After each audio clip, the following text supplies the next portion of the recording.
ఆరోగ్యశ్రీ పథకంలో కొత్తగా 163 వ్యాధులను చేర్చామంటున్నారు. నాణ్యమైన విద్యుత్తును నిరంతరాయంగా అందించాలనే మా ప్రభుత్వ లక్ష్యమంటూ తెలియజేస్తున్నారు. తీవ్ర వేసవిలో కూడా నిరంతరాయంగా విద్యుత్తును అందించామని, అలాగే అడవులు పర్యావరణ పరిరక్షణ కోసం ప్రత్యేక చర్యలు తీసుకుంటున్నామని తెలియజేశారు. అర్హులైన రైతులకు మాత్రమే లబ్ధి చేకూరేలాగా రైతు బంధు పథకం స్థానే రైతు భరోసాను తీసుకొచ్చింది. ఈ పథకం ద్వారా అర్హులైన రైతులకు ఏటా ఎకరానికి 15,000 రూపాయలు చెల్లించాలన్నది మా ప్రభుత్వ సంకల్పం. దీని అమలుకు విధి విధానాలు చర్చించి నిర్ణయించడానికి ఒక కేబినెట్ సబ్ కమిటీ ఏర్పాటు చేశాం. ఈ కమిటీ పలు జిల్లాల్లో పర్యటించి ఆ ప్రాంత రైతుల్ని, వ్యవసాయ రంగ నిపుణుల్ని, మేధావుల్ని సంప్రదించి వారి అభిప్రాయాలను సేకరించింది. ప్రజాభిప్రాయాలన్నింటినీ క్రోడీకరించి వాటిని గౌరవ సభలో ఉంచి చర్చించి గౌరవ శాసనసభ్యులు అందరి అభిప్రాయాన్ని తీసుకొని అమలు చేయాల్సిన విధి విధానాలపై తగిన నిర్ణయం తీసుకుంటాం. నేటికి ధరణిలో 35 లావాదేవీలకు సంబంధించిన మాడ్యూల్ని 10 సమాచార మాడ్యూల్ని అందుబాటులోకి తీసుకురావడం జరిగింది. ఈ మాడ్యూళ్ల వల్ల క్షేత్రస్థాయిలో ఎదురవుతున్న ఇబ్బందులకు కొంతవరకు పరిష్కారం లభిస్తుంది. మేము ధరణి సమస్యల పరిష్కార పురోగతిని ఎప్పటికప్పుడు కలెక్టర్లతో సమీక్షిస్తున్నాం. ధరణి కమిటీ పూర్తి అధ్యయనం అయిన తర్వాత శాశ్వత పరిష్కార దిశగా తగిన చర్యలు తీసుకుంటాం. తెలంగాణ శాసనసభలో రాష్ట్ర బడ్జెట్ను ప్రవేశపెట్టారు ఆర్థిక మంత్రి భట్టి విక్రమార్క. తెలంగాణ పూర్తిస్థాయి బడ్జెట్ 2,61,191 కోట్ల రూపాయలు కాగా అందులో రెవెన్యూ వ్యయం 2,20,945 కోట్లు, మూలధన వ్యయం 33,487 కోట్ల రూపాయలు. బడ్జెట్ కేటాయింపుల్లో అత్యధికంగా సంక్షేమానికి ప్రాధాన్యత ఇచ్చారు. 40,000 కోట్ల రూపాయలను సంక్షేమానికి కేటాయించింది ప్రభుత్వం. అలాగే సాగునీటి పారుదల శాఖకు 26,000 కోట్లు, విద్యాశాఖకు 21,292 కోట్లు, ప్రజా పంపిణీకి 3,836 కోట్లు కేటాయించారు. ఆరోగ్యశ్రీ కింద వైద్య ఖర్చు మొత్తాన్ని 10 లక్షలకు పెంచామని తెలిపారు మంత్రి భట్టి విక్రమార్క. ఇక రోడ్లు భవనాల శాఖకు 5,790 కోట్లు, ఐటీ శాఖకు 774 కోట్లు, హార్టికల్చర్కు 737 కోట్లు, పరిశ్రమల శాఖకు 2,762 కోట్లు, ట్రాన్స్కు డిస్కంలకు 16,410 కోట్లు, గృహజ్యోతికి 2,418 కోట్లు, 500 రూపాయల గ్యాస్ సిలిండర్కు 723 కోట్లు, అడవులు పర్యావరణ శాఖకు 1,064 కోట్లు, ఎస్సీ సంక్షేమానికి 33,124 కోట్లు, ఎస్టీ సంక్షేమానికి 17,056 కోట్లు, అలాగే RRRకు 1,525 కోట్లు, ORRకు 200 కోట్లు, వైద్య ఆరోగ్య శాఖకు 11,468 కోట్లు, ఎయిర్పోర్టు వరకు మెట్రో విస్తరణకు 100 కోట్లు, హైదరాబాద్ మెట్రో రైలు ప్రాజెక్టుకు 500 కోట్లు చొప్పున కేటాయించారు. 2024-25 ఆర్థిక సంవత్సరంలో ప్రతి నియోజకవర్గంలో కనీసం 3,500 ఇళ్ల చొప్పున మొత్తం 4,50,000 ఇళ్ల నిర్మాణానికి సహకారం అందించాలని నిర్ణయించాం.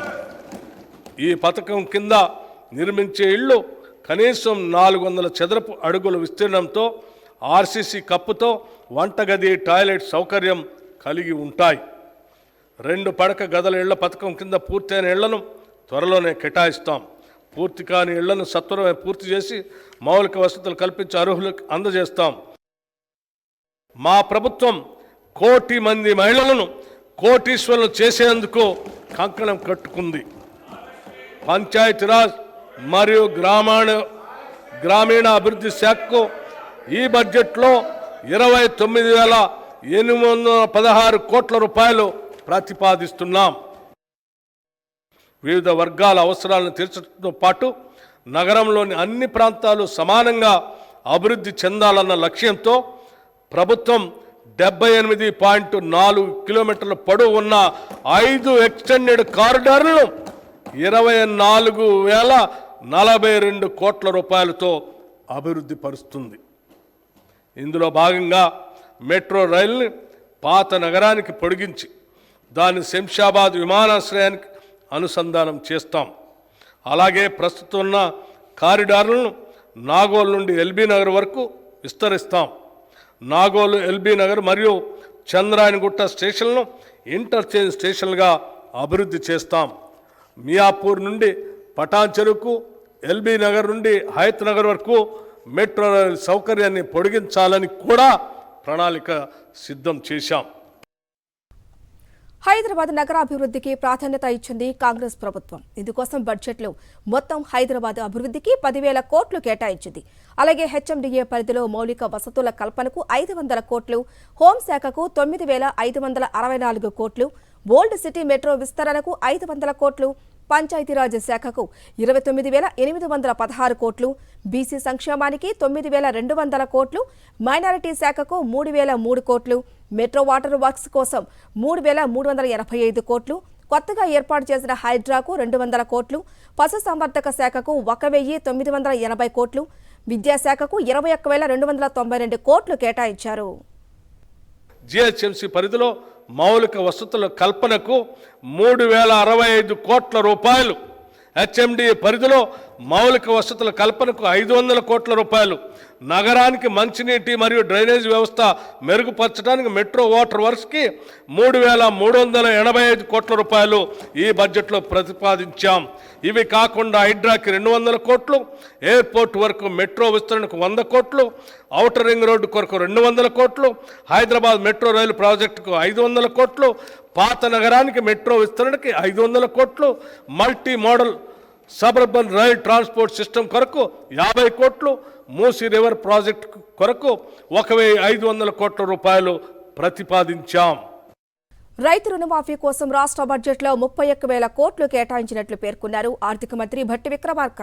అలాగే స్త్రీ శిశు సంక్షేమ శాఖకు 2,736 కోట్లు, అడవులు పర్యావరణ శాఖకు 1,064 కోట్లు, విద్యుత్ శాఖకు 16,410 కోట్లు, ఇందిరా మహిళా శక్తి పథకానికి 50.41 కోట్లు, మహాలక్ష్మి ఉచిత రవాణా పథకానికి 723 కోట్లు, మూసీ రివర్ ఫ్రంట్ ప్రాజెక్టుకు 1,500 కోట్లు, మల్టీ మోడల్ సబర్బన్ రైలు ట్రాన్స్పోర్ట్ సిస్టమ్కు 50 కోట్ల చొప్పున కేటాయించారు. అలాగే ఎస్సీ ఎస్టీ గృహ లబ్ధిదారులకు 6 లక్షల రూపాయల చొప్పున సాయం ప్రకటించారు మంత్రి భట్టి విక్రమార్క. ఇలా అరకొర రుణమాఫీలా కాకుండా రైతుకు నిజమైన మేలు జరగాలనే ఉద్దేశంతో మా ప్రభుత్వం ఒకేసారిగా 31,000 కోట్ల రుణమాఫీ చేయాలని సంకల్పించింది. డిసెంబర్ 12, 2018 సంవత్సరం నుండి డిసెంబర్ 9, 2023 వరకు ఉన్న రుణాలన్నింటికీ రుణమాఫీ వర్తింపచేస్తూ అత్యంత సాహసోపేతమైన నిర్ణయం తీసుకున్నాం. తీవ్ర ఆర్థిక సంక్షోభంలో అధికారం అందుకున్న మేము తగిన ప్రణాళికతో, పొదుపుతో ఇచ్చిన మాట ప్రకారం 2 లక్షల రూపాయల రుణమాఫీకి అవసరమైన 31,000 కోట్ల రూపాయలను సమీకరించుకుంటున్నాం. జూలై 18న 1,00,000 రూపాయల వరకు ఒకటేసారి రుణం ఉన్న 11,34,000 రైతన్నలకు 34,000 రైతన్నలకు 6,035 కోట్ల రూపాయలు రుణమాఫీ మొత్తాన్ని వారి ఖాతాల్లో ఒకేసారి జమ చేశాం. 2 లక్షల రూపాయల వరకు రుణం ఉన్న మిగతా రైతులకు కూడా అతి త్వరలో రుణమాఫీ జరుగుతుంది.